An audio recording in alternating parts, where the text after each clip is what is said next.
her, John. She's nothing but a bother. Why do you always believe him? Don't you talk to your aunt like that! Wicked child! She'll be grateful that you're not in the poorhouse with all the other orphans. Uncle Reed died in there. No one will tend her. She is to be left entirely alone. Now stay there.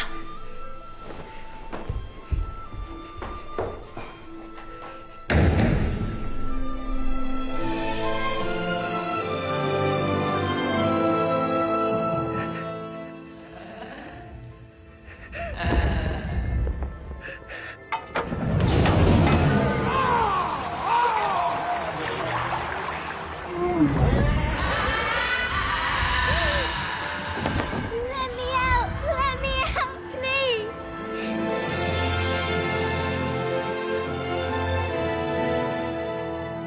Uncle Reed died in here.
Now then, what are you doing under there?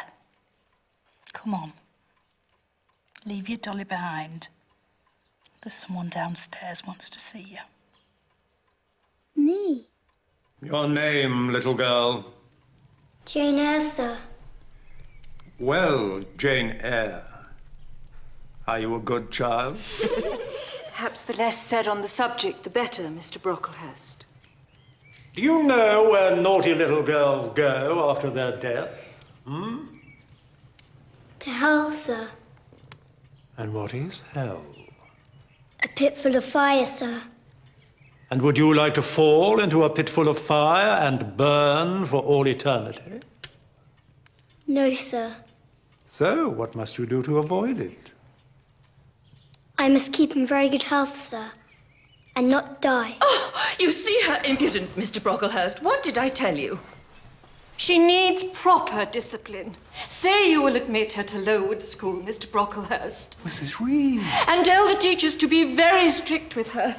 Tell them she is deceitful. I am not deceitful. When have I been deceitful? You are! Listen to how she speaks to me. If I were deceitful, I should say you were the dearest, kindest aunt, and that I loved you.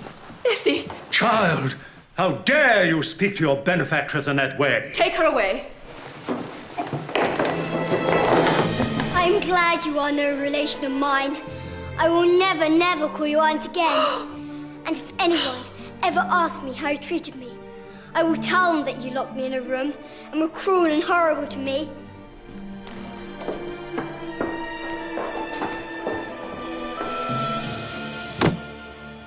I was 10 years old when I left Gateshead, and glad to be parted from my cruel aunt and cousins who made me feel in every way unwanted and unloved. Even though I had no idea what Lowood School would be like, at least I would meet new people, hear about the world, and there would be a chance for happiness.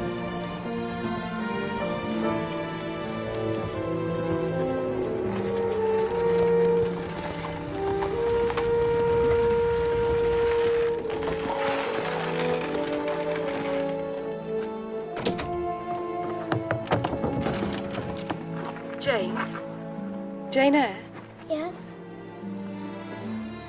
welcome to Lowood. Thanks, ma'am. Thank you. Go on, Jane.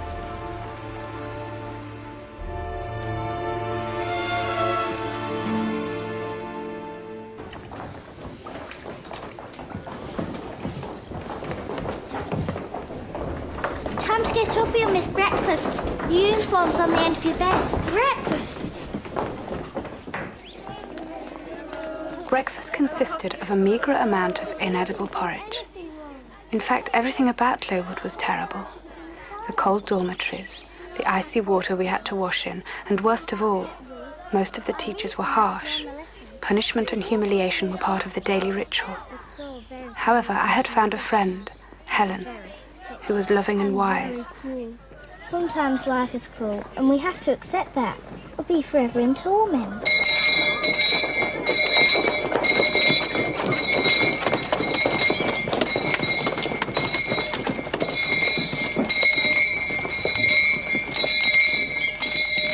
Je vais.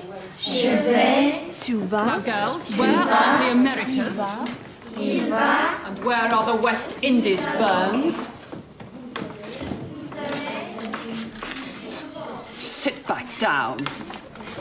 All rise for Mr. Brocklehurst. Girls, we're very privileged today because Mr. Brocklehurst has brought his wife. Careless girl. Slates cost money, girl. Come here and bring your stool. It was just an accident, Mr. Brocklehurst.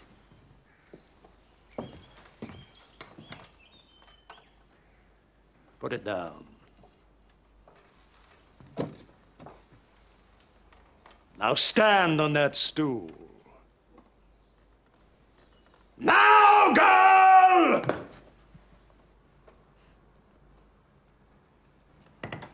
Teachers, children,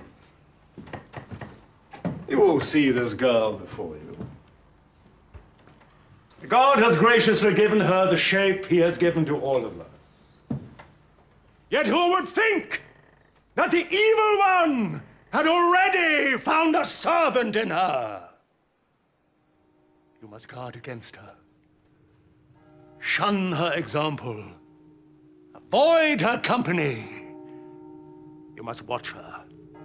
Scrutinize her actions. Punish her body to save her soul.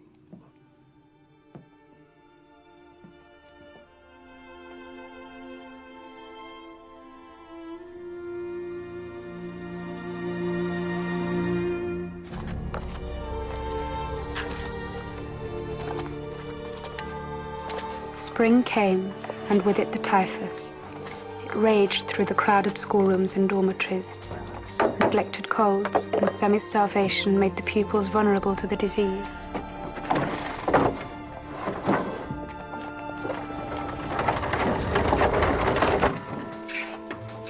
And those of us who were left waited and prayed that we and our loved ones would be spared. He's out there again.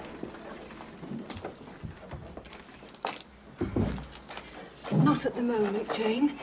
She's just had a bed bath and she's resting. Is she getting better now? Temple! Oh, Brian's convulsing, and she's got the rash. Nurse!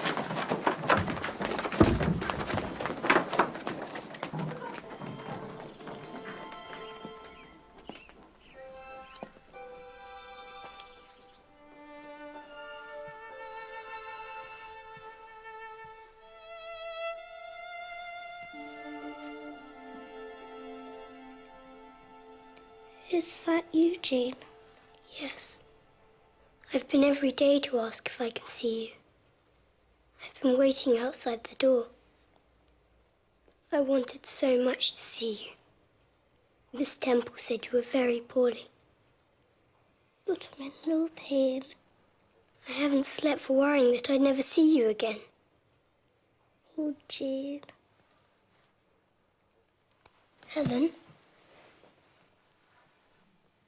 Don't be frightened. I'm not frightened. You're cold. Cover yourself in my quilt. We'll rest together.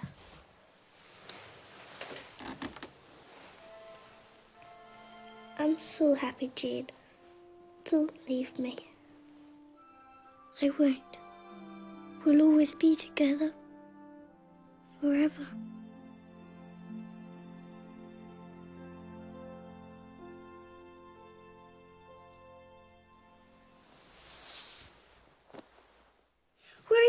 frighten me.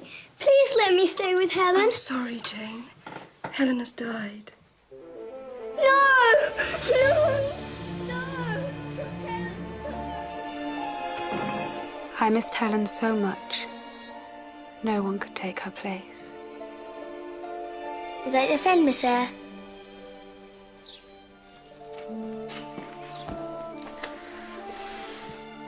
Yes, Anna. That was Helen. I remained at Lowood for a further 8 years. 6 as a pupil and 2 as a teacher. Who will bring my cloak and bonnet? But I was desperate for change.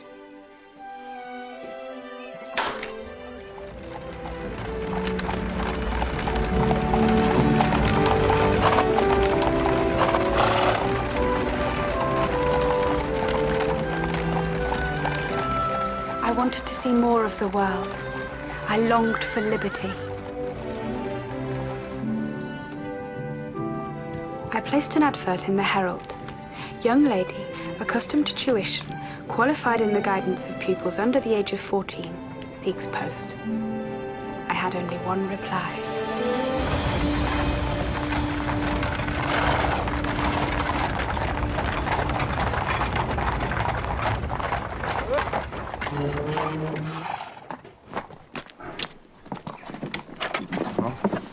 Thank you.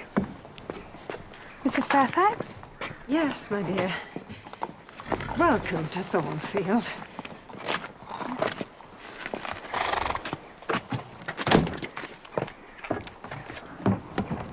Drive on. You must be tired after such a journey. Cook is preparing you a light supper. Thank you.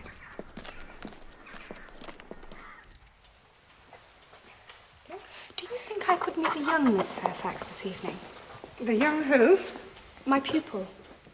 Oh, you mean Adele? Little Miss Varens. Oh, she's not my daughter. She's from France, God help us. Did I not tell you in the letter? She's Mr. Rochester's ward. Who is Mr. Rochester? Mr. Rochester, my dear. Why, he's the owner of Thornfield. But I thought you were the owner of Thornfield. Me? Oh, what a thought. No, I'm the housekeeper. What a thing. When will I meet Mr. Rochester? When indeed. When he decides to grace us with his presence, that's when. Which is not often. He's a restless soul. No sooner here than he's off on his travels again. Such a shame, because the young Miss Varens behaves herself when he's here. How many rooms are there? Oh, too many. But yours is a nice size. Not too big and drafty like some of them. And how many floors? 2, and a third in the west wing, but no one uses that anymore. It's all locked up. 2 floors is quite enough to manage. Here we are. It's all aired. So... Mrs. Fairfax! Oh, look at this. What are you doing up at this time? Pardon, madame. Viens ici tout de suite. C'est la main gouvernante? Oui. Je viens juste d'arriver. Tu es française. English, please. It's hopeless. I can't understand a word you're saying. Vous parlez ma langue aussi bien que Monsieur Rochester. What did I say? peux- In English, if you please, seeing as we're in England. Adele asked if I was to be her new governess and complimented me on my French. As good as Monsieur Rochester. Right, let's get her back to bed now, Sophie. She can see Miss Eyre in the morning. Come along night. now, do as you're told. Oui, Adele. If there's anything you need, just let me know. Thank you. Good night.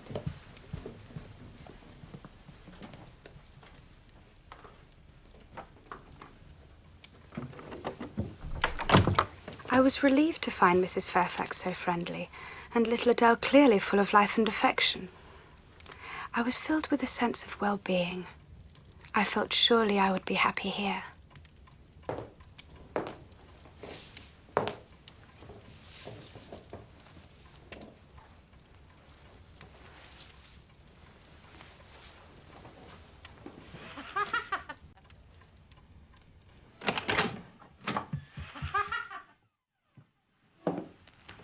Mrs. Fairfax? Adele?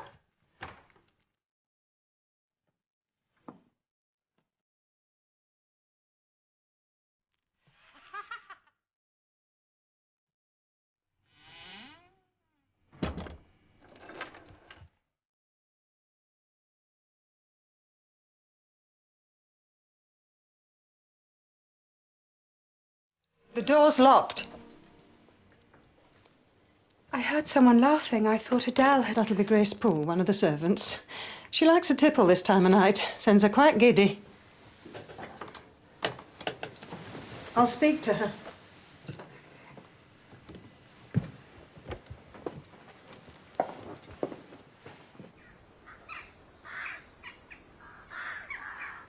But Grace Poole was not one to be hushed.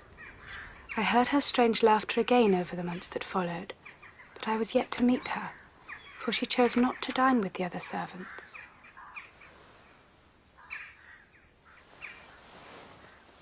It's very good. I cannot do it. The paint goes everywhere. Well, then use less water.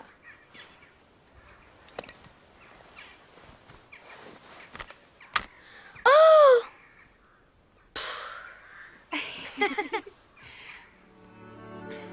Little Adele had no great talents, but she made reasonable progress, and life at Thornfield was tranquil. Too tranquil.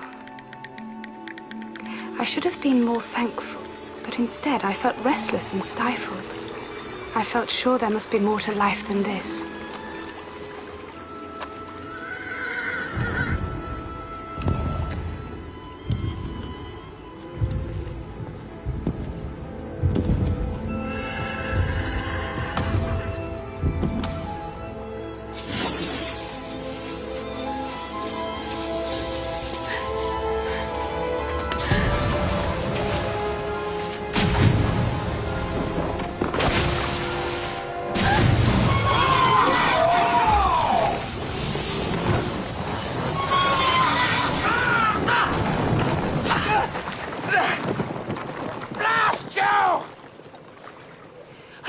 Sir! Look as though I'm all right! What were you doing, looming out of that mist like a witch? You're a mad woman. Do you want me to go and get some help? Blast! No! Come here, I want you to help me out. I'm not sure that's the correct thing to do. Your leg might be broken, sir. I can fetch someone from where I live at Thornfield. It's just at the bottom of the lane. No need for that. It's just a sprain. Come here. Come on, for heaven's sake, woman. Give me your arm.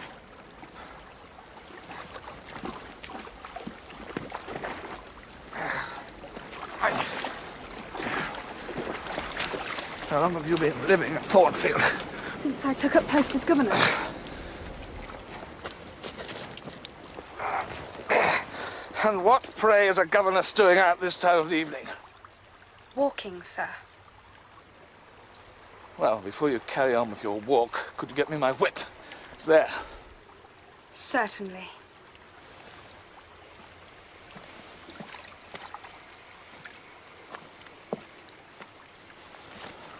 Thank you. Give my regards to Mr. Rochester.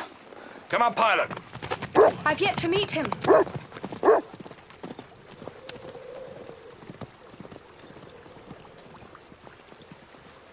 pilot.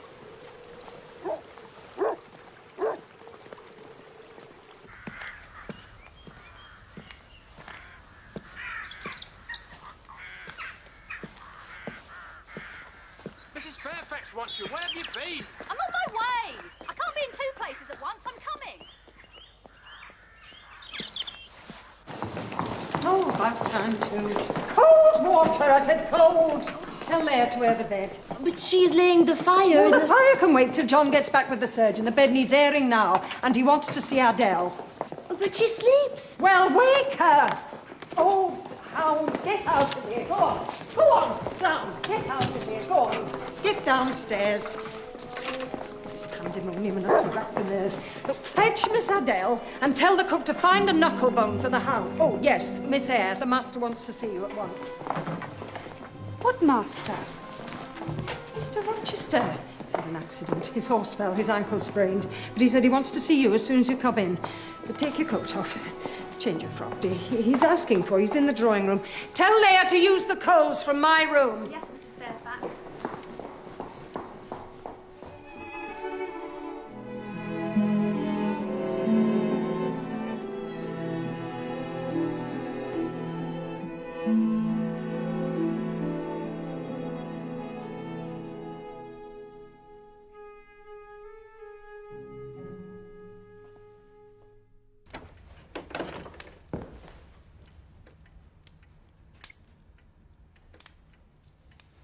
Ah, the helpful governess, Miss Jane Eyre. Come in. Don't hover by the doorway. I won't bite you. Though you might deceive me. Only by omission. I was angry with you for bewitching my horse. I was simply walking. Yes, yes, in the mist. All right, it's done now. Be seated.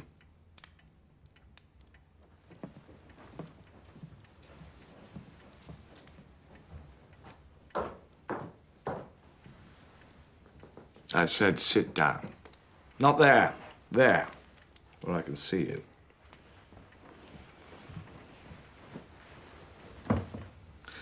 So, where do you come from, Miss Eyre? Lowood School in Yorkshire. I advertised and Mrs. Fairfax wrote to me. Did she indeed? Well, I hope you're suitable. No doubt you're full of Brocklehurst's religious claptrap. Believe the man to be no less than a saint. I do not. Indeed, I dislike Mr. Brocklehurst. Oh, careful, that sounds like blasphemy. He is a harsh and pompous man. But I have studied the Bible since and have found my own faith in the Lord.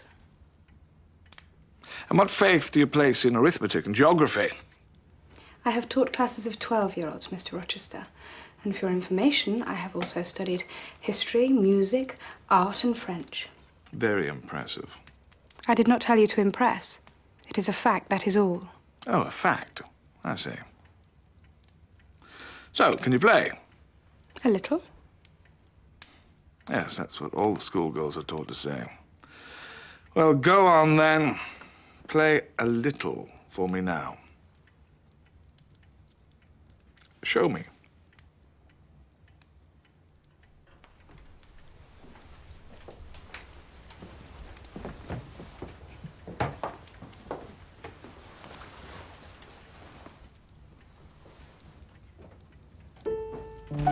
Monsieur Rochester! Monsieur Et Rochester! voilà le petit diable. Attention, mon pied. Are you going to play, Miss Eyre? So, have you been a complete brat while I've been away, or have you been good? J'étais très très sage. Demandez à Sophie ou Mademoiselle Eyre. Est-ce que c'est vrai, Sophie? Ah oui, monsieur. Bon. Bonsoir. Merci, bonsoir. What do you think of your new governess? She makes me work very hard, but I like her. Do you have a present for her? I don't know if Miss Eyre likes presents. Do you like presents, Miss Eyre? I have little experience of them, Mr. Rochester. They're generally thought pleasant things. I like presents. Really? What a shame, then, that I forgot to bring you one. Carry on, Miss Eyre. Et regarde sur le piano. Mon cadeau! Okay.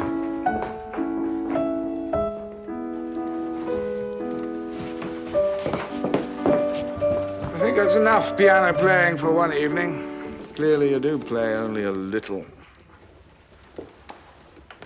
I'm sorry if my playing offends.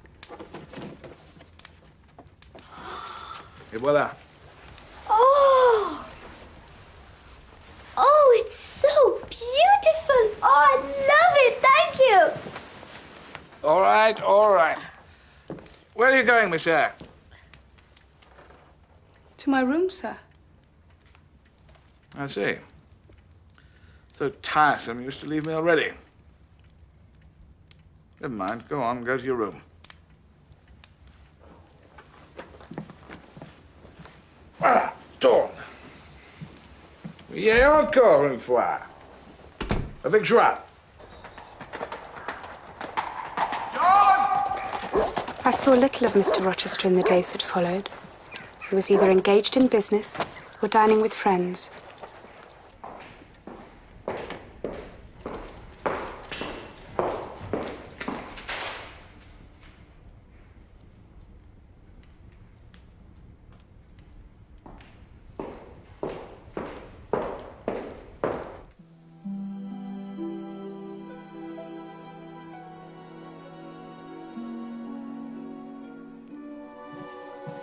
I thought it strange that a room on the 3rd floor had a light burning in it, when Mrs. Fairfax had told me that all the rooms up there were locked.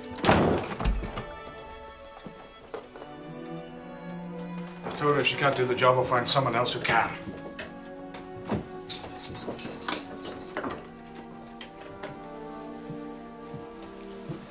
Is it Miss Paul again? Afraid so. The master's had a word, though. She's had her last warning. Perhaps if she were to mix with the other servants, she would not take to the drink, sir. Maybe loneliness is the cause of her misery. If I could speak with her occasionally... No. The master forbids it. She's a nasty piece of work, if ever there was one. Then why does he tolerate her? Because he feels sorry for the poor wretch. She's been with the family since his father's days. He'd not see her in the poorhouse. He's too generous by half, if you ask me. And how is he today? You can ask him yourself. He's requested you join him after supper. Leia, fire's in the drawing room, now! Yes, Mrs. Fairfax.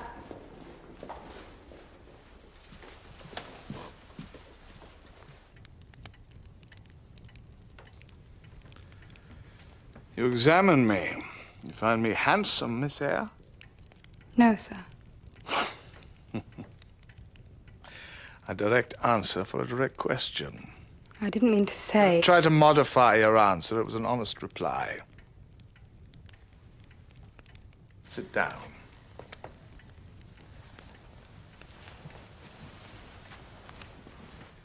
So, what faults do you find in me? Does my nose not please you? It's not... Or are my eyes too close No. set? Or is it that my ears are too large? Or my forehead's not It is a too fine large? forehead. I have... Appearance is of little consequence. It is the person within that is the attraction. Oh, I see. Well, it's my character that you find unattractive. What I meant to say was, certain facets of your character are somewhat unpleasant. I'm listening. You ask by way of command. Do I? Yes. Well, that's because I have a lifetime of saying, do this, and it's done. What else is wrong with my character? That is all. Are you sure? I'm sure. And do you expect me to change my manner because of one little governess? Well? I expect nothing, sir. You asked a question and I merely answered it. But you do understand that I have the right to be masterful in my own house. And after all, I've traveled the world. I'm much older and wiser than you are. Do as you please, sir. That is a very irritating reply, Jane. And you haven't answered my question. Surely your claim to wisdom and maturity depends on the use you have made of your time and experience. Really? How interesting. Well, you smile. What are you thinking about? Only that very few people would care what their employees thought about them. Especially when they pay them £30 a year.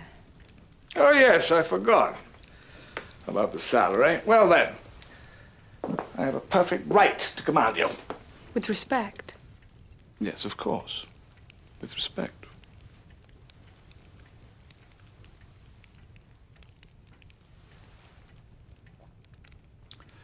You are a rare breed, Miss Eyre. Thank you, Mr. Rochester. I will take that as a compliment.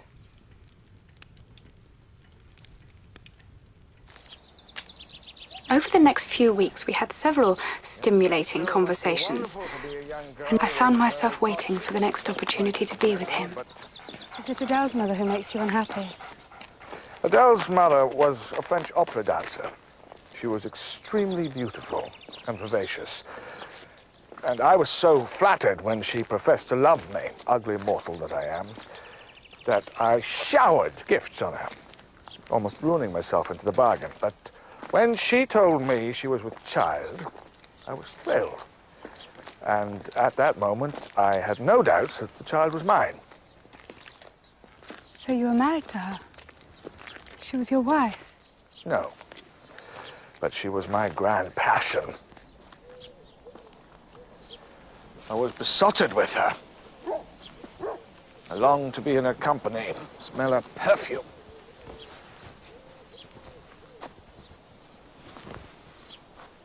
One night, I called to see her unexpectedly at the hotel. She wasn't there, but I was quite content to wait for her on the balcony, thinking I would surprise her. Only I was the one to be surprised. For when she returned, dressed from head to toe in the satin and jewels I had bought her, she had with her a brainless young officer. I hid myself in the shadows, and I watched. And I felt such pain.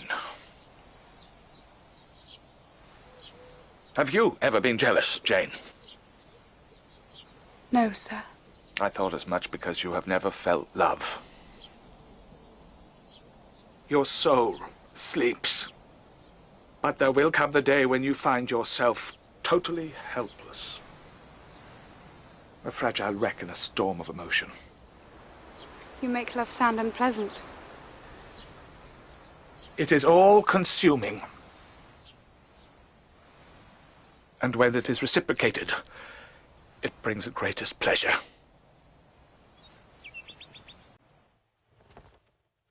And I do believe we all have a right to get some pleasure from this life, don't you?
Mr. Rochester! Mr. Rochester, wake up! Mr. Rochester! Wake up! Mr. Rochester, wake up!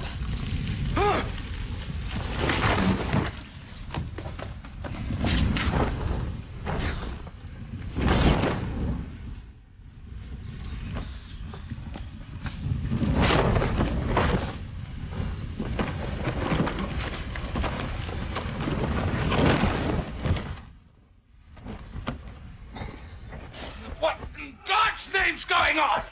Somebody had tried to set fire to you. What, so you thought you'd drown me as well, did you?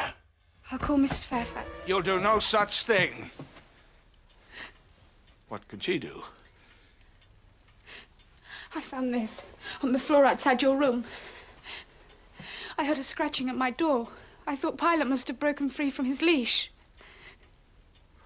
You're trembling, Jane. Come and sit down. No, I mustn't.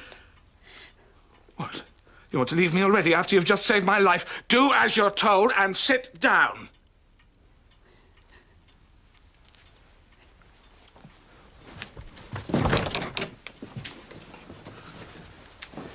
Here. Keep warm. I'll be back in a moment.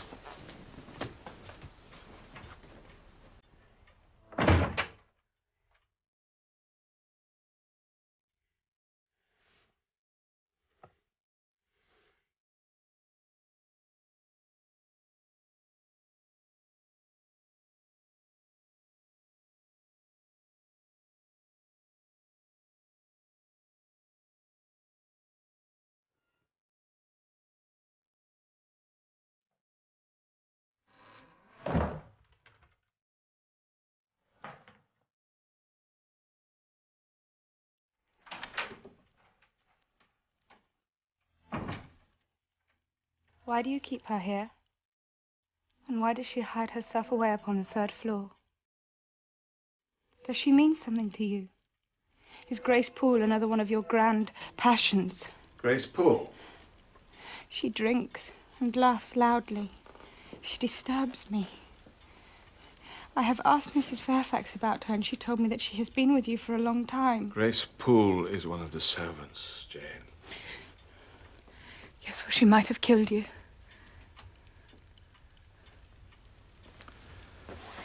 But you were there to save me. You were my guardian angel. I knew you'd do me good the first day we met.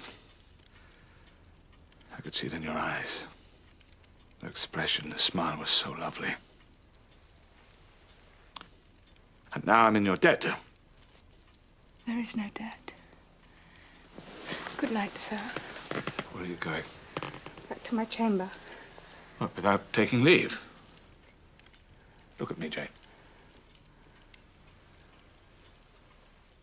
Are we suddenly strangers again? Are we? Take my hand. I can't. Am I so repulsive to you? No. Even strangers shake hands.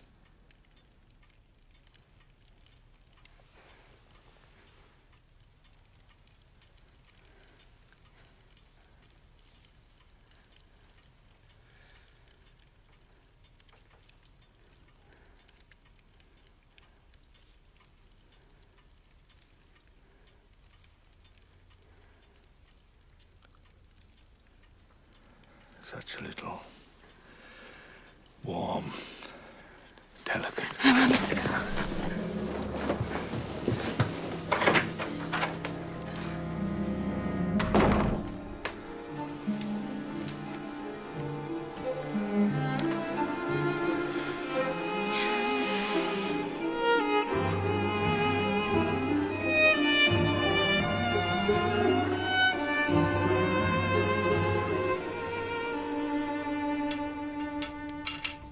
I did not sleep that night. All I could think of was him. I thought surely today of all days he would call into the library to see how Adele was progressing. All finished. And not make me wait till evening to see him again. Very good. Now you can choose a book to read. Your faces are pink, Miss Eyre. It's too warm in here. Perhaps we shall read outside in the garden today. No, it's too cold in the garden. Good morning. Thought you might like some lemonade and some cook's biscuits, seeing as you didn't come down to breakfast. I wasn't hungry, and I thought you'd all be busy with Mr. Rochester's room this morning. Oh, bless me, that was all done and dusted by 6:30. Did Mr. Rochester tell you how Grace Poole set light to his bed? Oh, he told me there was a little incident with the candle. There you are, dear. Thank you. It was Grace Poole. She did it deliberately. Ask Mr. Rochester, he'll tell you. Yes, well, I would if he was here, but he left at the crack of dawn. Left? Where to? Well, for the Ingrams, and he didn't have any breakfast either, gallivanting off without a morsel inside him. It isn't right. Who are the Ingrams? How far do they live, and when will he be back? Oh, all these questions have me dizzy. Expect to be gone for some time. And a fashionable lot, society folk. Live over the other side of Milford, about 10 miles off. Oh, there'll be theatres, parties, drinks, dinners. Mr. Rochester's very popular with the ladies. What ladies? The Ingrams, all three of them. Oh, they're an elegant bunch. But Blanche Ingram, well, she's the most beautiful woman I've ever seen. Her face is... Well, bless me, it's like a painting, and her clothes... Well, all I can say is they're magnificent. Is she not married, then? No, not yet. Although the family comes from money, I reckon there's no great fortune left. Between you and me, I think she's got a soft spot for Mr. Rochester. She'll not let him back within the month. Sure you're feeling well? Look very peaky to me. Will he be away for a long, long time again? I think so. He's staying with some fashionable people. I'm fashionable. Yes, you are. Mr. Rochester sometimes needs the company of grown-up ladies. But you're grown up. Yes, I am grown up. But I'm just a plain governess. would be foolish to think that Mr. Rochester would want to be in my company. It would be ridiculous. I miss him so. Come here, little one. We have to absorb ourselves in our studies. And the time will soon pass. Oh, my Lord. Leia!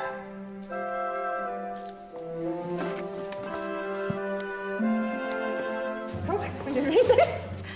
Sophie? Leia? Oh, we've got 3 days to get this place looking spick and span. Get your coat on. Go down to the Georgian. We're going to need at least 3 extra kitchen hands. I don't care if you have to drag them back. Don't come back without them. Yes, Mrs. Fairfax. Now we're going to need all the carpets beaten. Yes, ma'am. Every stick of furniture polished. All these floors scrubbed, swept. Going to need the mattresses turned, the silver dipped, the brasses rubbed. Yes, ma'am. The master's coming home. And he's bringing with him Lord and Lady Ingram and her 2 daughters, Sir George and Lady Lynn, Colonel Dent, of course Mrs. Ashton. The ladies will bring their maids and the gentlemen their valets. What are we going to feed them? Pies and pudding. Where are we going to put them? I can sleep in Adele's room. Yes, we'll have to double up. Oh, what are you standing there looking stupid for? Come on, we've got work to do.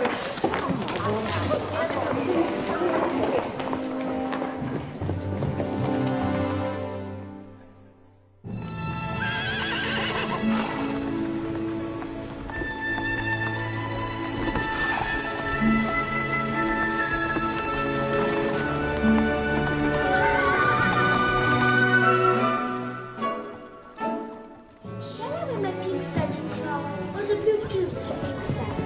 Ou je peux voir le bleu? We're here. Oh, my Lord.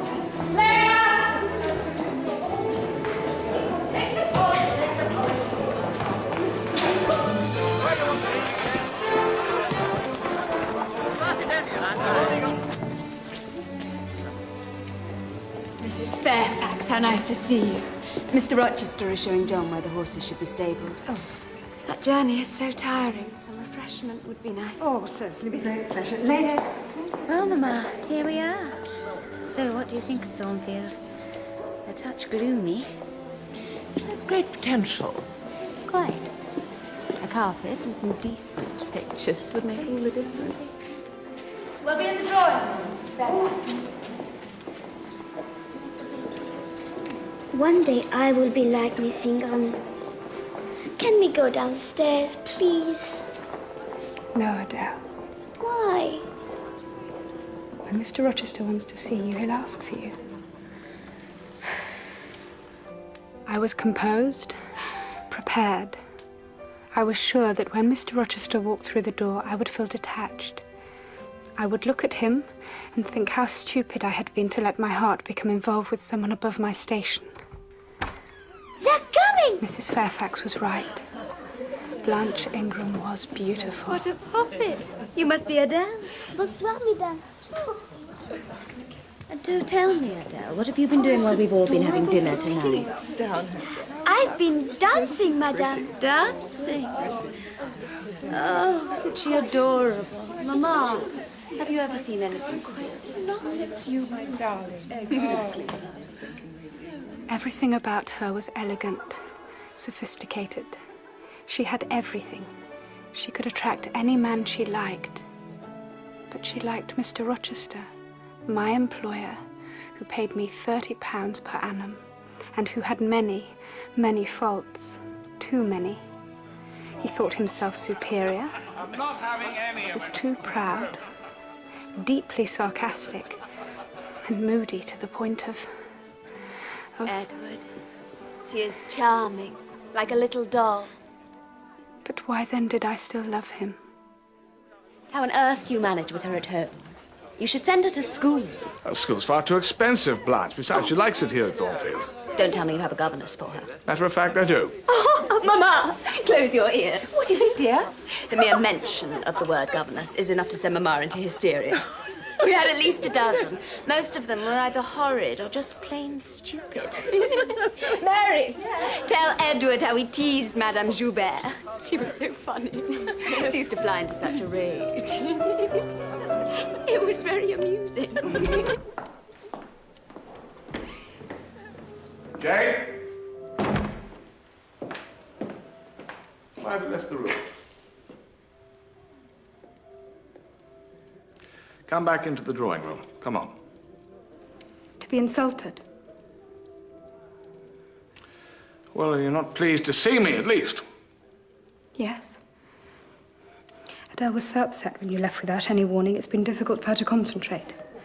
But I'm sure things will improve now that you're home. You look rather pale. Have you been ill? No, sir. A little depressed, perhaps? Guess we'll be wondering where you are. Good night, sir. Where are you going? To my room, sir. Jane? Jane! Well, tonight I excuse you. But from now on, I shall expect you in the drawing room every evening. Is that clear? Every evening, Jane.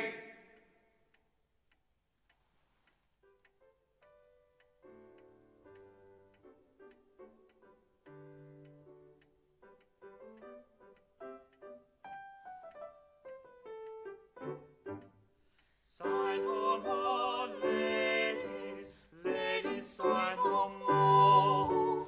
Men were deceivers ever, men were deceivers ever. One foot in sea. I wanted to run from the room, from Thornfield, from everything that reminded me of him.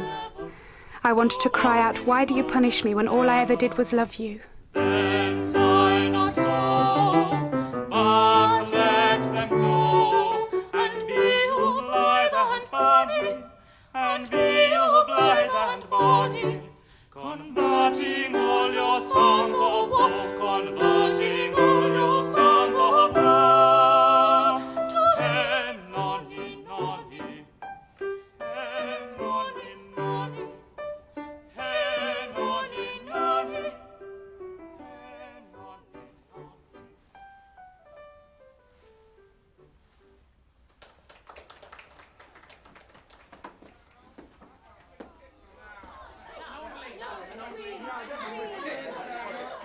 Come up here. Scott! One moment. Now. Right. Yes, more. Right. Yes, Right. more. Waiting! Yes, come on. The happy couple! Yeah! 3 months, and there will be a wedding. You mark my words.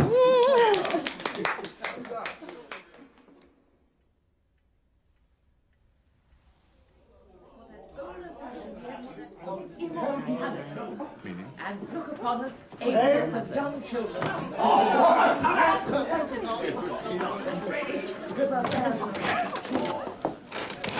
Mr. Rochester, there's a Mr. Mason here, all the way from Jamaica.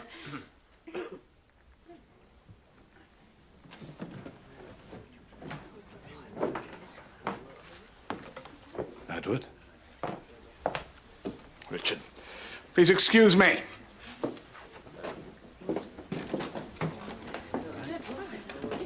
Well, what are we to do now?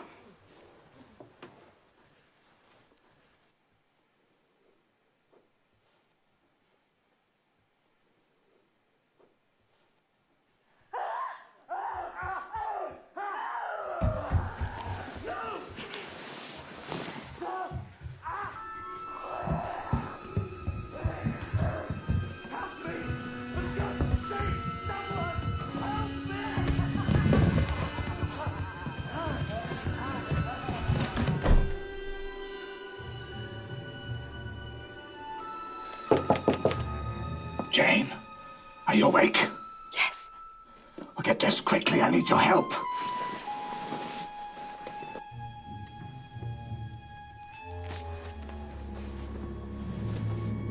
Jane, hurry up.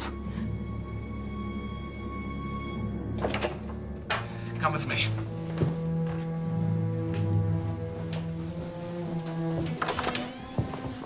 What's the matter? Who's screaming like that? It's just one of the servants. She's had a bad night now. You can go back to bed.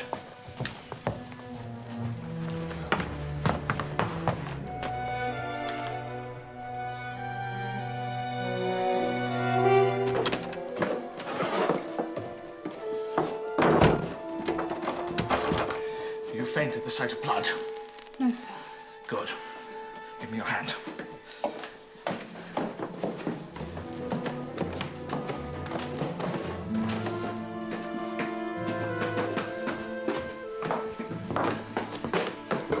Is it Grace Poole? Has she hurt herself? Fetch a doctor. Please, help me. She bit me and clawed at me like some... I warned you, but you wouldn't listen. I thought I could help. I don't need your help. Have some laudanum. It'll kill the pain. These wounds are deep. I must stop the bleeding. I tell you, I need a doctor. She sucked the blood from my shoulder like a vampire. That's enough. You want to scare poor Miss Eyre to death? We'll have no more talk on the subject. Now, drink.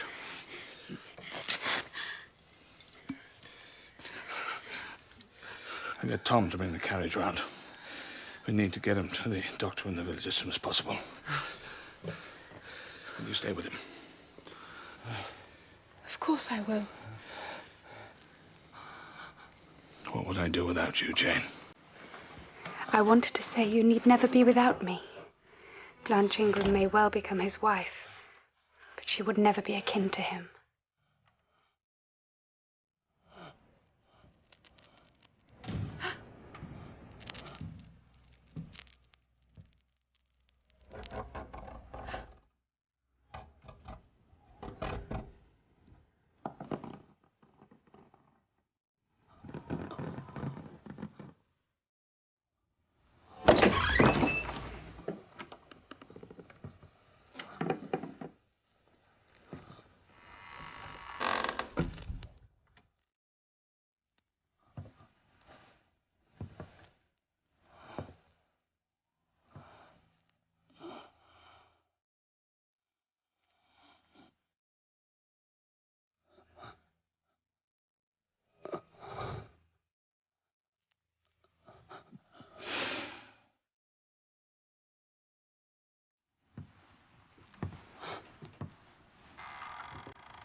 What is it, Jane? What's the matter?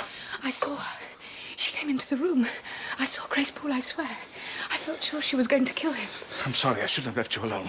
But you were perfectly safe, believe me. How can I be safe when she is left in this house? Nobody is safe while she is here. You must send her away. I will do something, I promise you. But put it out of your mind. I have to get him down to the carriage. Come on, Richard. Come on.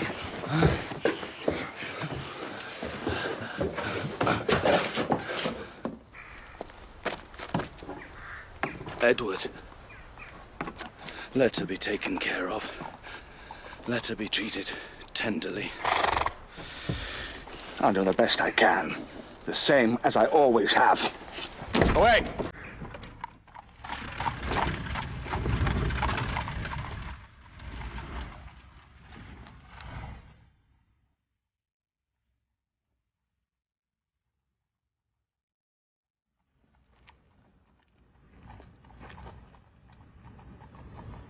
Is he talking of Grace Poole?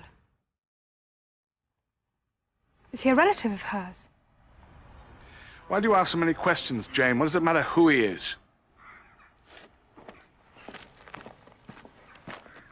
Have you watched the sunrise over Millcott Hill?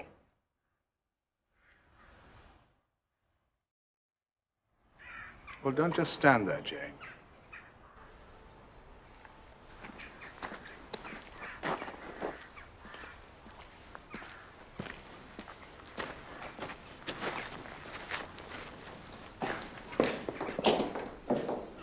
Thank you for helping me. It is my pleasure. Really?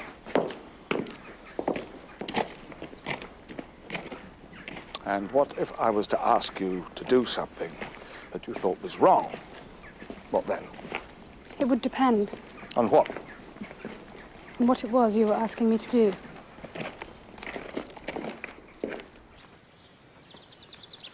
Say you're a young man abroad in a strange land, and you happen to make a mistake. What kind of mistake? Not a crime, just an error of judgment. Yes? And years later, you get the chance of correcting that mistake. And the only thing that stands in your way is convention, formality. Would you take that chance? I don't quite understand what you mean.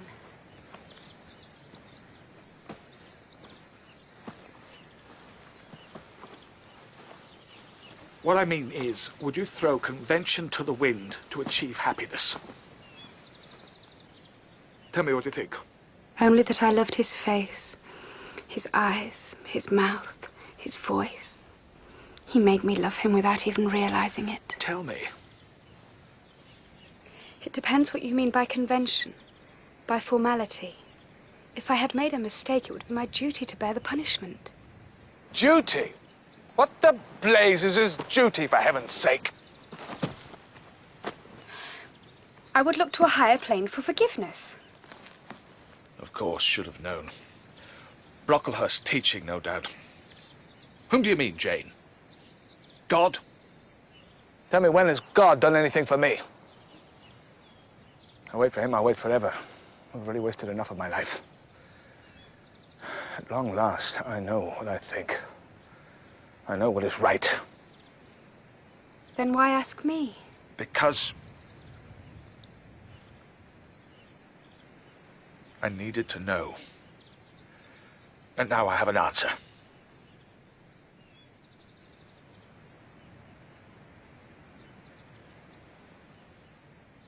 She's rising.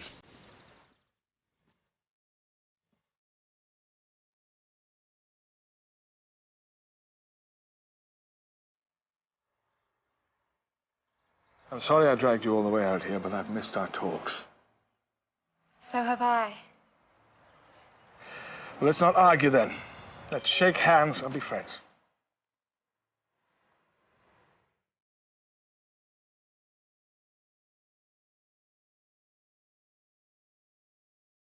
Will you watch the sunrise again with me?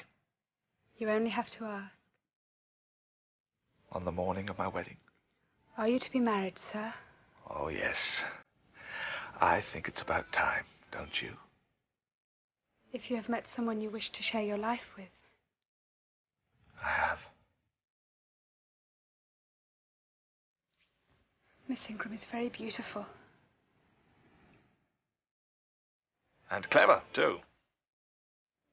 Brains and beauty, a lethal combination. And she happens to be desperately in love with my money. So, what do you think? I think you'll be very happy. I'll start looking for a post immediately. What are you talking about, a post? What post? Because if you're to marry, Adele should go to school. Miss Ingram has a particular dislike of governesses. Oh, yes, I forgot. Well, there's no need for you to worry about finding a new post. You leave all that with me. Only if it's no trouble to you. It's no trouble at all. Jane. Look at me. I'm sorry, but I must go inside. I'm feeling quite cold.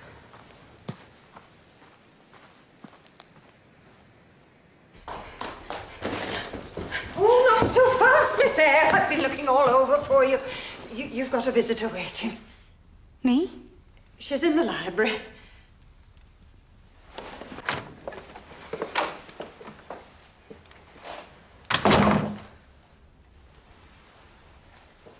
Miss Eyre?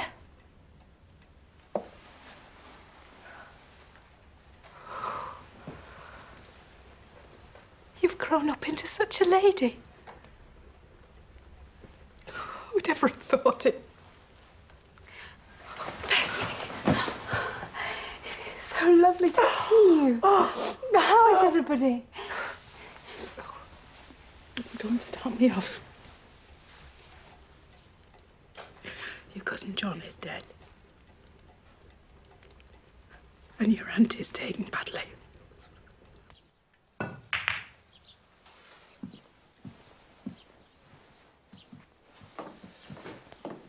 It's nearly 100 miles away, Jane. I'm sorry, but that is where my aunt lives and she's been asking for me. Very well, you may go. But I want you back in a week, not a day longer, do you hear? 7 days, and if you're not back then, I'll come and fetch you. Thank you, sir.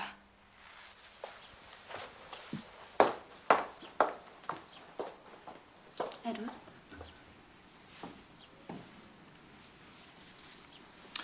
I've been outmaneuvered, my dear Blanche. Game's over.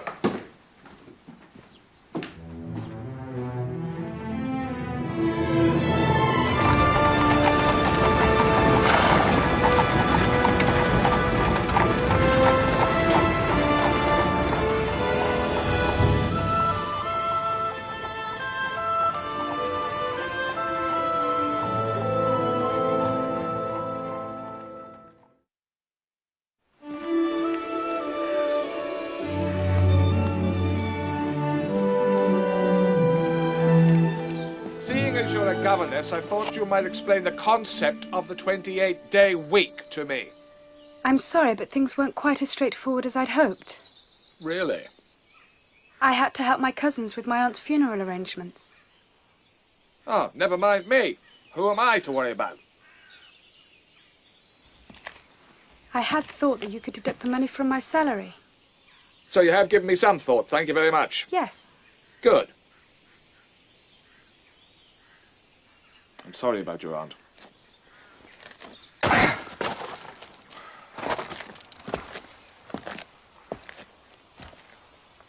Not one single letter did you send me.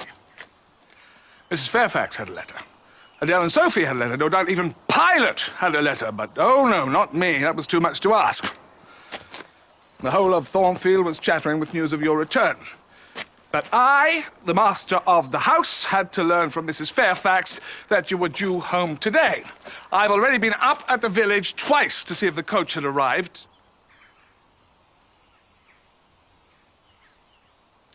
I see at long last I've found something to make you laugh. I am so pleased my distress amuses you. It is not your distress that amuses me, sir. It is the thought of writing to Pilot. I can assure you I did not send Pilot a letter. I'm sorry I did not write to you, but I thought you would be preoccupied with other things. Oh, did you now?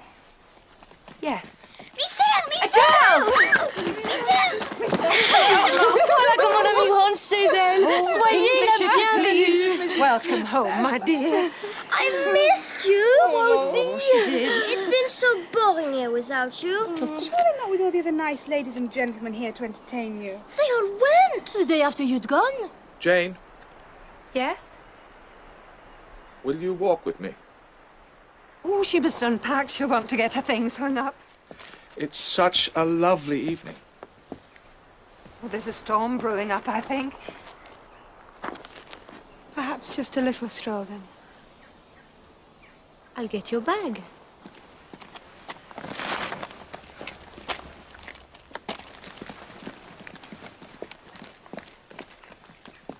It's a beautiful place in autumn. It is a beautiful place all year round. Well, I hope you like Ireland as much. Ireland? Yes. Remember I promised to find you a position? Well, I have. It's with a Mrs. Dionysus of Gaul of Bitternut Lodge, Connie Farthington, Ireland. And you start next week. Next week? But Ireland is so far away. Oh, you love it, Jane. And they say the people are very friendly there. Yes, but I won't be able to see. Who? Adele? Mrs. Fairfax? Is that all? Isn't there anyone else you miss? And you, sir? It's a shame, because we have been good friends, haven't we? I mean, sometimes I feel like I have known you all my life. I know this may sound silly, but when we're together like this, I feel like, well, I'm sort of attached to you. It's as though I've got a bit of string somewhere under my left ribs, right here. And it's knotted to a similar piece of string, situated about there. You think that piece of string will stretch 200 miles across the sea, Jane? Or do you think we'll end up bleeding inwardly for each other? No, that's ridiculous. You'll probably forget me as soon as you set foot in Ireland. I will never forget you as long as I live. Do you think because I am poor and plain I have no soul, no heart? Well, you are wrong. My time here at Thornfield has been the happiest of my entire life. It will break my heart to leave. I've talked and laughed and learned so much by just being here. I've loved every moment of it, from teaching Adele to the wonderful conversations we've had together. I am your equal, and you have treated me as such. You have shown true respect for me, and I have felt for the first time in my entire life like I've belonged. And to think that I will soon be torn from all this, that I will never speak with you or see your face again, is unbearable to me. Then why go? Because your bride will not want me here. I have no bride. Not yet. But you will have. Yes. You're right, I will. Come here. Let go of me. I can't stay here and watch you marry her. You're absolutely right. A woman you don't love. That's correct. A woman who is not worthy of you. It will be less hurtful to go to Ireland, so please let go of me. What if I don't want to? What if I want you? Right here by my side, forever. I'm afraid your bride stands between us, sir. My bride is...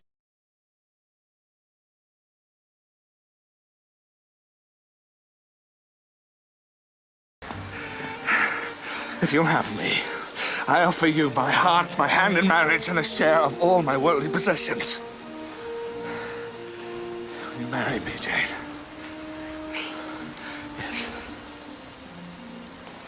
Why? Because I love you. I've always loved you since the first time we met, that's why. But how can that be? Oh, don't torture me. Answer me, Jane. Will you be my wife? Will you make me the happiest man on this earth?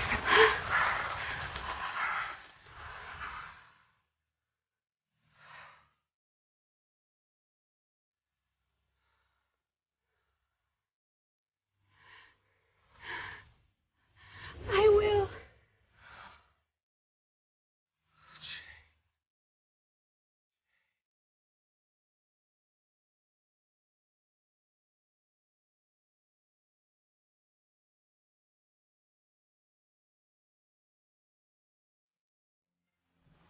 The next morning when I woke, I feared it had all been a dream. Mrs. Fairfax, have you seen Mr. Rochester this morning? Oh, he was off and out by 7. Do you know where he has gone? Oh, I don't ask. The law unto himself is that one. Adele's had her breakfast. She's in the library having a sulk. Doesn't want to do any more mathematics. Good morning. Speak of the devil. The storm last night has freshened the air. And the grass is as green as anything. Pilot! Oh, come down here. Pilot! Good morning, Jane. Good morning, Mr. Rochester. Edward. You look so beautiful this morning. Radiant. Mrs. Rochester. I'm sorry about this. Come on, take him. Good morning, Adele. Can we do some painting today, Miss Eyre? No, today is a holiday. Miss Eyre and I are going into Millcote so that she can choose some new dress. And me? Not this time, Adele. Jane and I are going alone, but I shall bring you back un petit cadeau. How's that? Oh, oui! Un cadeau! Go and change, Jane. Favorite one? Au revoir.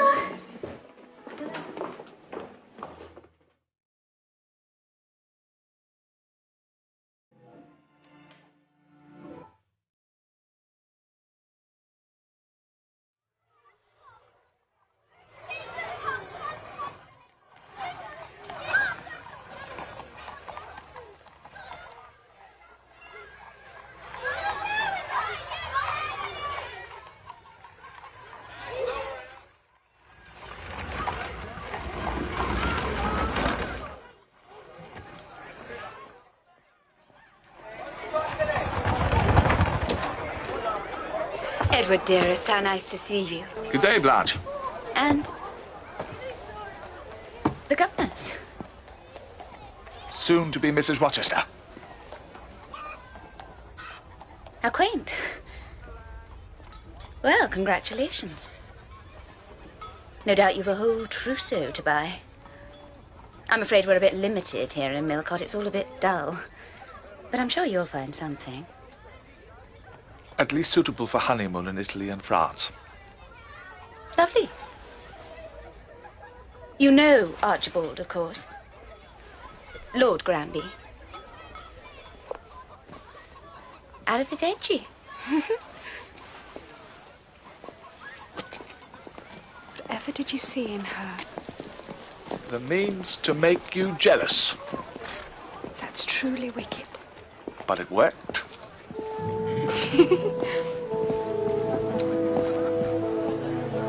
And what for a veil? Just something simple. French lace with pearls. A plain net. This one will do. The finest French lace with pearls. I'll get married in this if you continue. All right, we'll take both of them and the silks. You don't understand. I want to show the world what a beauty you are. I am not a beauty. I am Jane Eyre. And I have everything I want right here. Wrap them. As time passed and my wedding day drew near, the house was full of excitement. Everyone seemed genuinely delighted for me, except Mrs. Fairfax. I thought perhaps she didn't approve of a young governess marrying her employer, but I wasn't going to let that spoil my newfound happiness, for the day after tomorrow, I would be his wife.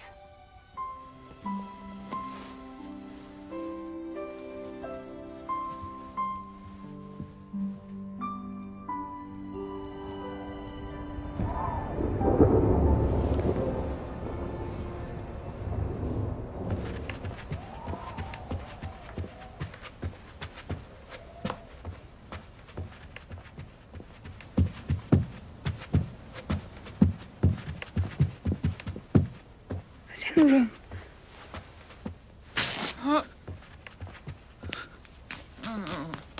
No. No.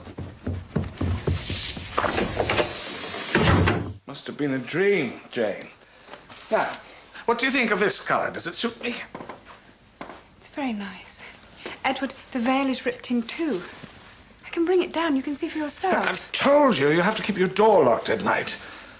Let's be careful with the likes of Grace Poole around. Now, I have bought you a present. Edward, you said you were going to let Grace Poole go. Well, I've made inquiries. And if I throw her out, the only place left for her is the asylum. And she has served this family very well, Jane. How can I do that? How can I sentence her to a life at Bedlam? You can't. But how can you leave her in this house with Adele? Surely it's only a matter of time before a tragedy occurs. Please, now stop worrying about her. I have spoken with Mrs. Fairfax, and she's going to arrange something. And after tomorrow, we're going to be thousands of miles away traveling the world. Grace Poole will be no more than a memory. And it means you get your own way after all.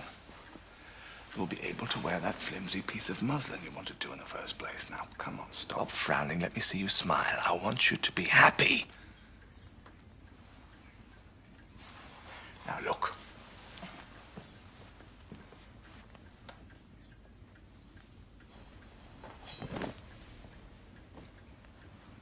I I don't need gifts, Edward. Your love is all I need. But you know you have all of that.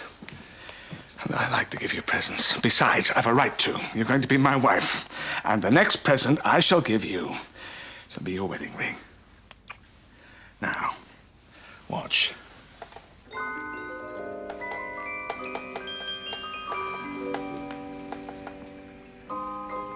Edward, it's lovely. I knew you'd like it. I'm so happy. You have made me so happy.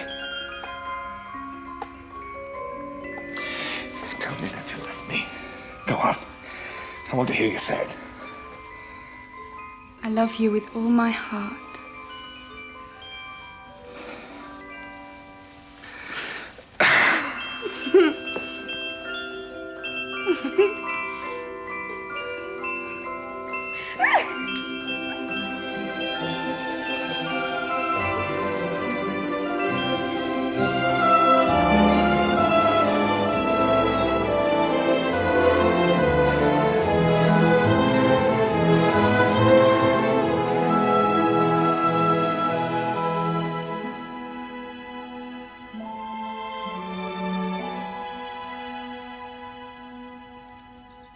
Is that me? You look beautiful. Thank you. Do you approve, Mrs. Fairfax? Take my little blue pin.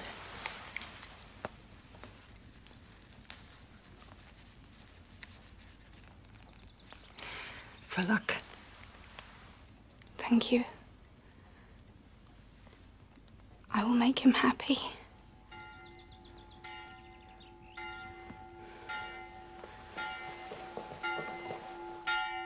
I require and charge you, as ye will answer at the dreadful day of judgment, when the secrets of all hearts shall be disclosed, that if there be any impediment why these two persons may not be joined together in holy matrimony, ye are to declare it.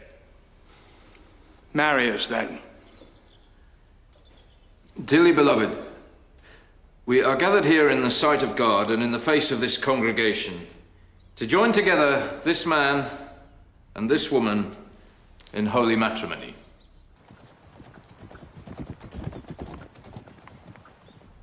I require and charge you both, as ye will answer at the dreadful day of judgment, when the secrets of all hearts shall be disclosed, that if either of you know any impediment, why ye may not be lawfully joined together in matrimony, ye do now confess it.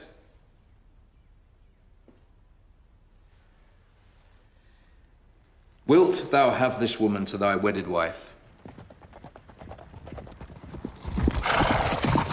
And forsaking all other, keep thee only unto her, so long as ye both shall live? I will.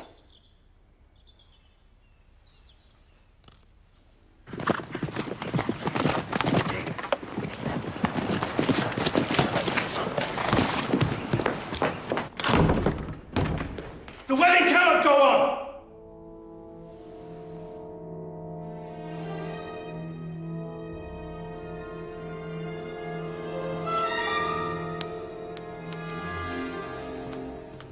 There is an impediment. Proceed! Mr. Rochester is already married! The man's an imbecile! Carry on! I'm obliged to listen to the accusation. I have the wedding certificate here of Edward Rochester of Thornfield Hall and my sister, Bertha Antoinetta Mason of Spanish Town, Jamaica. And is she still living? Yes! I saw her with my own eyes not 3 months ago. No! I'm sorry, but it's not right. Edward. I tell you, he has a wife. Wife. You dare to call her that? Wife! Follow me in and introduce her to my wife!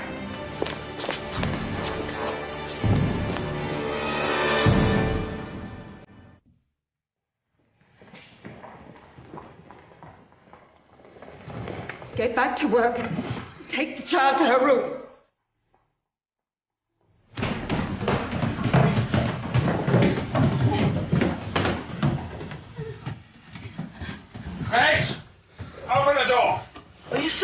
you know what happened last time. Open the door!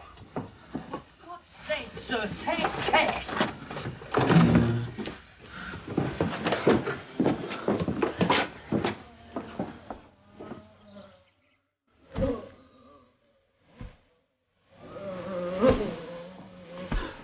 Bertha.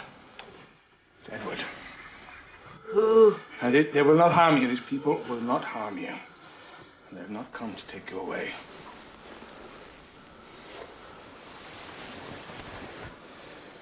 How are you feeling? No, Bertha. No. Get off him! What did I tell you, sir? Hold her down. I've got her. Oh,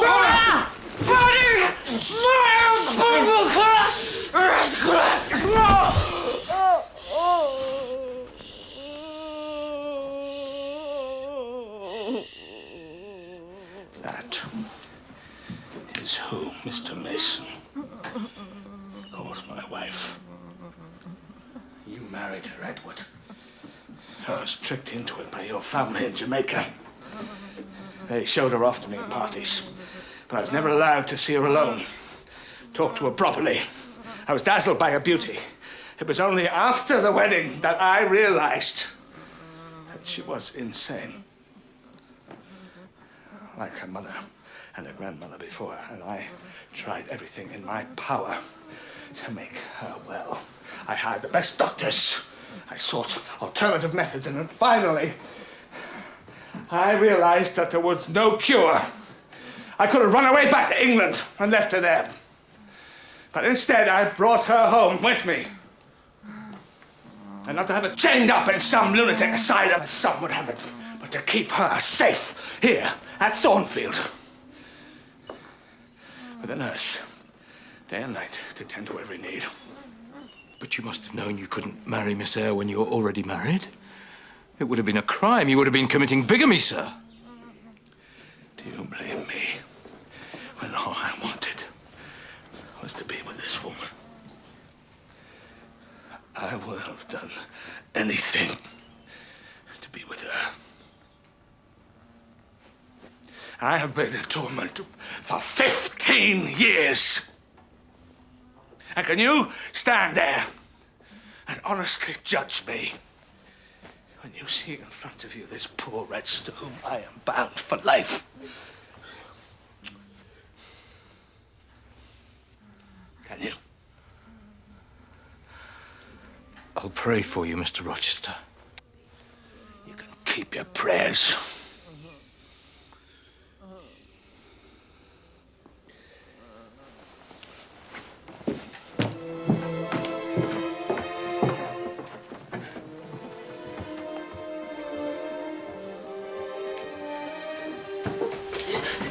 Oh, I'm so sorry. I'm so sorry. Did you know? Only that Grace Poole had a patient. I thought it was little Adele's mother. I had no idea it was Mr. Rochester's wife.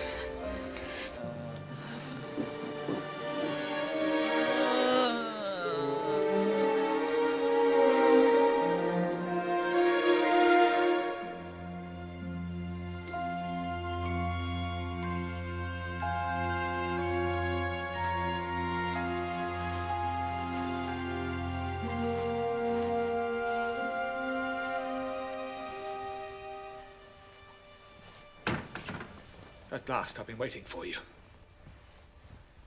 Oh, we're leaving, I see. Didn't I just know you'd desert me? Really, Jane, you are so predictable. Couldn't you be just a little more original? I'm talking to you. Where are you going? Away, sir. Where? Please let go of my arm. Not until you tell me where you're going. I do not know where I am going. No, anywhere, so long as it's far away from me. Is that it? And why? I'll tell you why. Because you were only interested in becoming Mrs. Rochester. That's why. Please give me my bag. You were never in love with me, Jane. You were in love with the idea of being mistress of Thornfield. Admit it. You're no better than Blanche Ingram, running away like a spoiled child the minute you can't have your way. I thought you were mature, but you're just a child who has no idea what real love is. I would have done anything for you. Anything. I was prepared to commit bigamy because I knew that being married was important to you, and they could have thrown me in prison. I wouldn't have cared. But I just wanted to make you happy. Please let go of my arms. Look me in the eyes and tell me you don't love me, and you can walk free. Say it.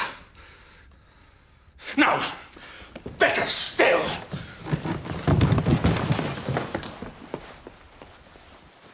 Here, where you poured out your heart to me. Look me in the face and tell me all that was a lie. It's not me who's told the lies. I have no secret husband. I have always been honest with you.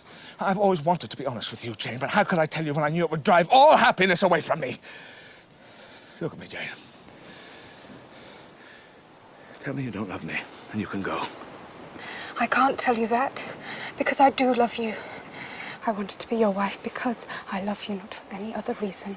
And I love you more than I've ever loved anyone Please in my don't whole say life. that. Why not, if it's the truth? You must never say it to me again, and I must never say it to you. It is wrong. But how can it be wrong when the two of us love each other as we do? It is wrong for us not to be together. I am a plain, living person, Mr. Rochester. Oh, Mr. Rochester, I wanted someone who I could love honestly and decently, and someone who could love me back properly. Well, it doesn't matter who it is. I thought I had that with you, but I was wrong. You led me to believe you were one person, but you were really another. I am the same as I always was. The same heart, the same mind. You are a married man! But I'm still me! And when we danced together, happy and carefree in the drawing room, all the time you knew your wife was locked up there. How could you? What would you have me do, Jane? Devote the rest of my life to her? I could never trust you again. So you're going to punish me instead? Condemn me to live wretched and die accursed? Do you think this is easy for me? Do you think I am happy to see you suffering when every nerve in my body is telling me to comfort you? If I could find a way in my soul of reconciling this situation, I would in a moment. But I cannot throw away any respect I have for myself because my heart is tempted. You have a wife. You belong to another. I belong to you. And you belong to me. We are one soul, Jane. Help me, please don't say that. Please help me to be If strong. you only knew how much I love you. Kiss me. I need you, Jane. You want me. I can feel your passions are aroused. Say you want me. Say it. No, I can't. How can I lie with you knowing that I am not your wife? Well, we simply go abroad and we tell people you are my wife. Who's to know any different? Me! I will know it. I would have to live with my own conscience, and that would eat away at my soul till I was no longer Jane Eyre, but some embittered mistress who you resented being with. I am worth more than that. I would never resent being with you, Jane. Leaving you will be the most painful thing I have ever had to endure. But I would rather die than watch the love we have twist into something ugly. I am leaving for us, Edward, for what we have. Not for me, Jane. You're leaving for yourself. And if that's how you truly feel, then go. Go on.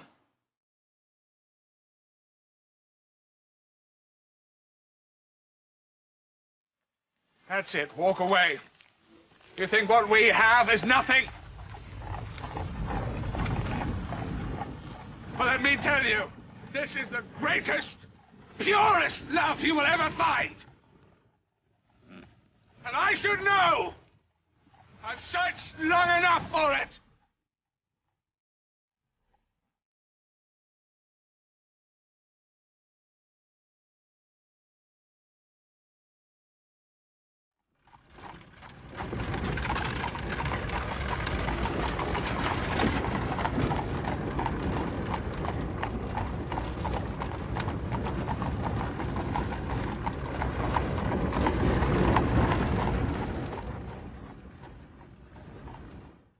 I had left Thornfield with little money or means to survive.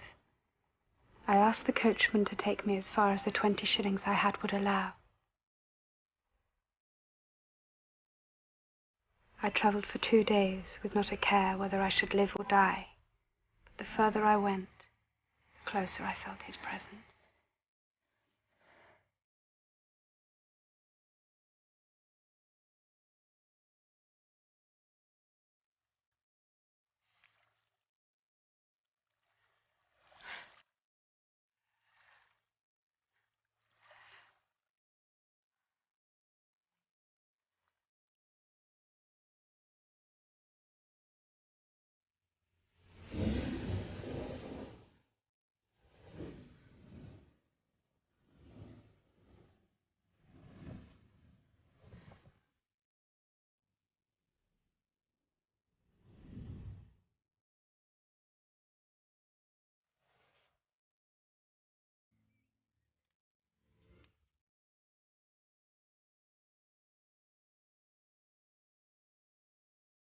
think she's waking, Diana.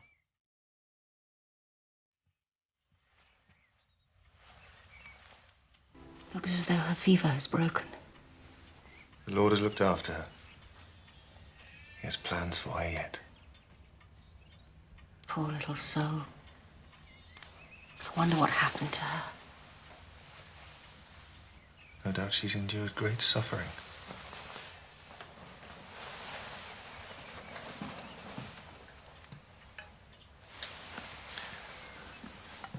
What is your name? Jane Eyre, sir. Can you send for anyone you know? There is no one. Well, Jane. My name is St. John. This is my sister Diana. Hope you're feeling better. You gave me quite a scare when I saw you lying on the ground. My first 2 months with St. John and Diana were simple and uncomplicated. The more I got to know them, the more I liked them. Morehouse has been a different place since you arrived. It's very kind. I must find some employment. I've worked as a teacher, so I must be able to find something. A teacher? Don't, St. John. Well, if she's strong enough to work.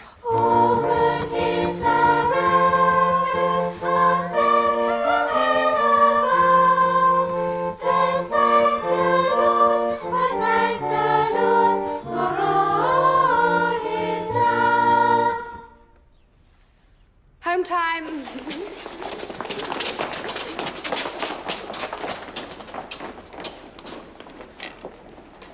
You play very well. A little. That's what all the schoolgirls say.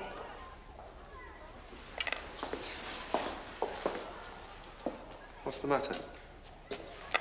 Nothing. I suddenly remembered something, that's all. I never ask you much about your past life, Jane, because I know when you're ready, you'll tell me everything. But I want you to know, whatever difficulties there have been in your life, the work you're doing now is wonderful. I've watched you carefully over these past few months. The children respond to you. No task is too great, and your patience and understanding of people is unique. I wish that were true. Other people have a different opinion of me, I'm sure. It is the truth. Believe me.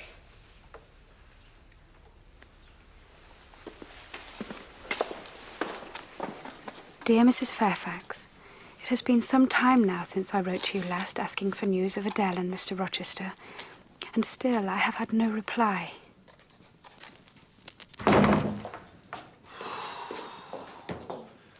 There's a storm brewing out there. Been threatening all day. What are you reading, Jane? Anything interesting? A book on German. I'm trying to learn the language. What for? You planning on travelling? I've no plans as yet, although I would like to see more of the world.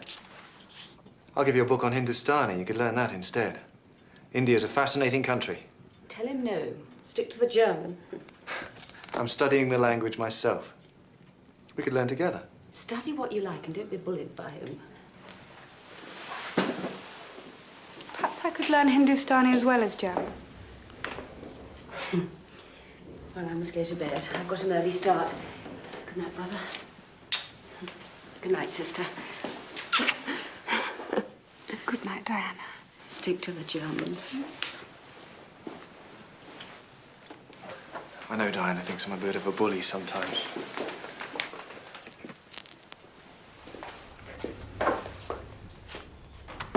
But, let me be honest with you. The real reason I'd like you to learn Hindustani, Jane, is because, well, in 6 months' time, I set sail for India to do God's work there. And I would dearly love you to come with me. I'm flattered. I don't know what to say. Your help would be invaluable to me. I've been meaning to ask you for some time, but I knew you were busy at the school and I didn't want to distract you from what you were doing. I'm not sure I'm capable of that kind of work. You are, Jane. Trust me. I know you could do it. Yes, the work will be strenuous, but when have you been afraid of that? You have endurance, Jane. You will make a perfect missionary's wife. Wife? You hardly know me. I know, well, I need to. You were sent to me, don't you understand? This is what we are to do in life. We will work together, side by side. I respect and admire It was true. you so much. Fate had taken me to St. John, and hadn't he cared for me, given me the opportunities to prove myself? He was a good man. He would make a considerate husband. What more could I want? I knew St. John could never love me, but hadn't love only brought me pain? I love you more than I've ever loved anybody in my whole life. If I left England, perhaps I would leave the memories of Edward Rochester behind. Maybe this was the way to put him out of my mind forever. You know in your heart it's right. I'm confused. My heart won't speak to me. Then I will speak for it. You will marry me and come to India where we will do God's work together. Say yes. Say yes. Say it. I love you more than anyone I have ever loved in my whole life. Look me in the eyes and tell me you don't love me and you won't me. Say it. I can't. Jane! Edward. Jane! Where are you? Edward, I am coming.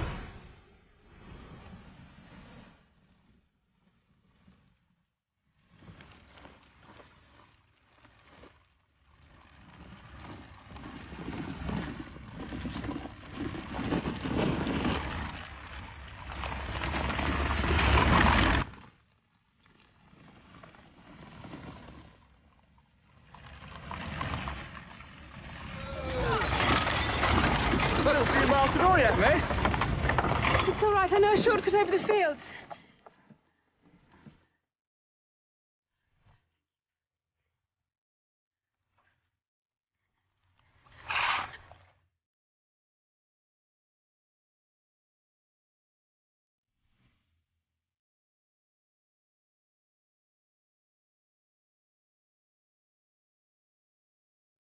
Am I too late?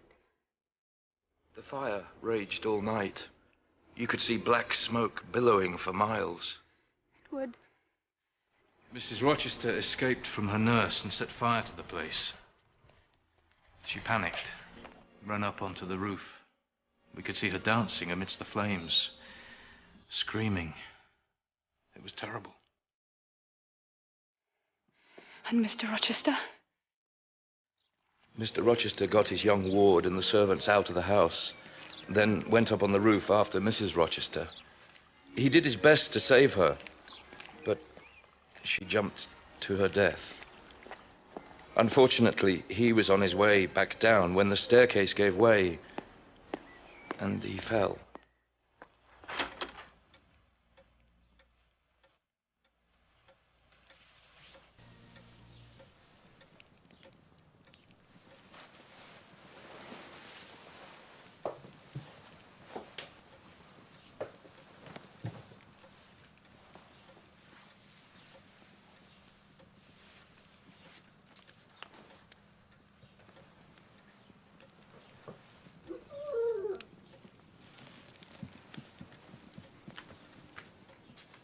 Is that you, Mrs. Fairfax?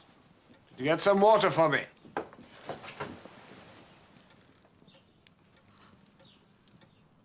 Mrs. Fairfax? Yes, Mr. Rochester. May I have the water, please?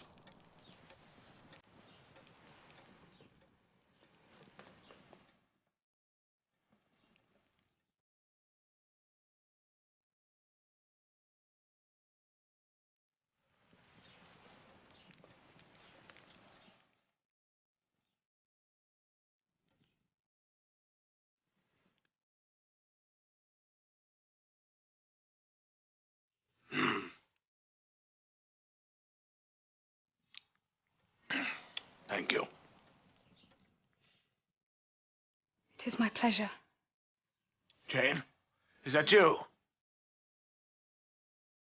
Dear God. I'm going mad. You are not mad, sir.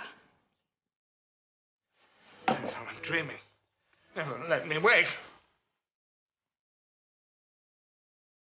These are Jane's lips, her cheek, her little fingers. And her voice. You are not dreaming. I am truly here. My own sweet Jane. I have come back. I will be your companion, your nurse, your eye. I don't want a companion. Neither do I want a nurse. I might have known. So you have come back to take pity on a poor blind man. Is that it? Who told you? No one told me. I have thought about you every day since I left. I have fought my emotions and I cannot fight them any longer. I've travelled for 2 days without stopping, and when I saw Thornfield, I feared that... A ruin. Like myself. You are no lifeless ruin, sir. You are wounded, but still full of life and vigour.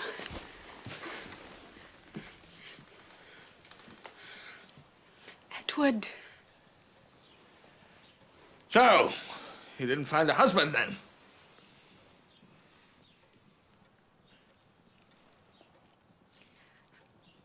I met someone who wanted to marry me. No doubt he's young and handsome. Yes. And he's a good and honourable man. So why are you here then? Why aren't you with him? I came to see you. Well, take a good look. Think how lucky you are. It was a narrow escape.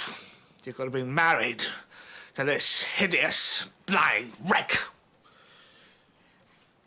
I can think of nothing better. Your visit is very much appreciated, Jane. But I think it is best if you go now. For go you shall. And it would be less painful on the heart if it was sooner rather than later. I will not go. You can say what you want. I will never leave your side again.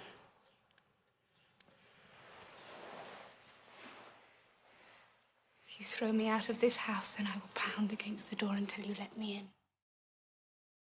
Don't you understand? I want no other. I love you. How can you love me like this? Do not speak these words out of pity, Jane. What good am I to you? How can I take care of you? It is a pity to see your poor wounded face. But you are not your wounds. The danger is that I will love you too much. For you are everything that matters in the world to me, Edward. Jane. My heart will burst for want of seeing your face. Touch it. Here. See with your hands. I've come home, Edward. I will never leave you again.